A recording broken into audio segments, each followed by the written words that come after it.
At the end of the period of the First Temple, Jeremiah famously characterized God's opinion of this valley of Hinnom.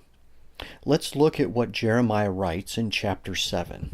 They have built the high places of Topheth, which is in the valley of the son of Hinnom, to burn their sons and their daughters in the fire, which I did not command, and it did not come into my mind, literally heart. Therefore, behold, the days are coming, declares the Lord, when it will no longer be called Topheth, or the valley of the son of Hinnom, but the valley of slaughter. For they will bury in Topheth, because there is no other place. Then I will make to cease from the cities of Judah and from the streets of Jerusalem the voice of joy and the voice of gladness, the voice of the bridegroom and the voice of the bride, for the land will become a ruin. Jeremiah 7:31-34. By the time of the return from exile in the period of the Second Temple, this valley became the remembrance marker for all that went wrong in the kingdom of Judah. And so Ben Hinnom became Gehenna, a euphemism for hell. We find this in the Mishnah in Kedoshim chapter 4 verse 14 and in Pirkei Avot chapter 1 verse 5. The Gospels also record Jesus using this term as well, even multiple times in the Sermon on the Mount in Matthew 5.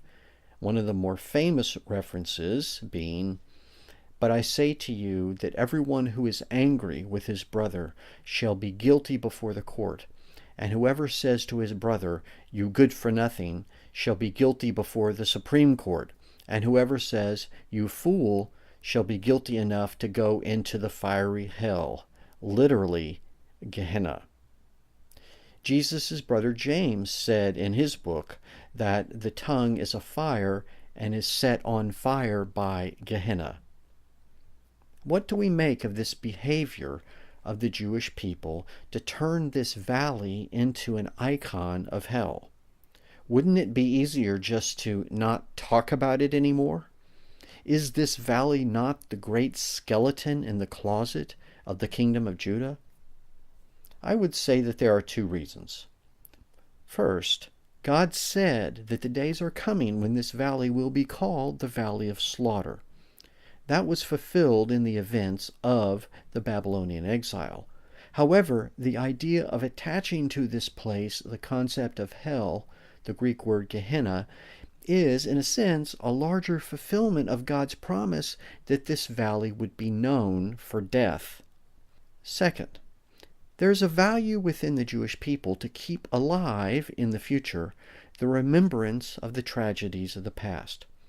Not only does this serve as a warning to the future, it helps redeem the tragedy by utilizing its story for the good of future generations. This seems to be what Jesus was doing by mentioning Gehenna. How many Christians, I wonder, have refrained from unwisely calling someone else a fool because of this warning of Jesus? That warning, when heeded, is a warning that contained the name of this valley. So, what was once the high place to sacrifice children to the god Molech, the shameful king, has become the worldwide billboard for the punishment of all evil. This is the beginning of the story of redemption for this valley, but it's not the end.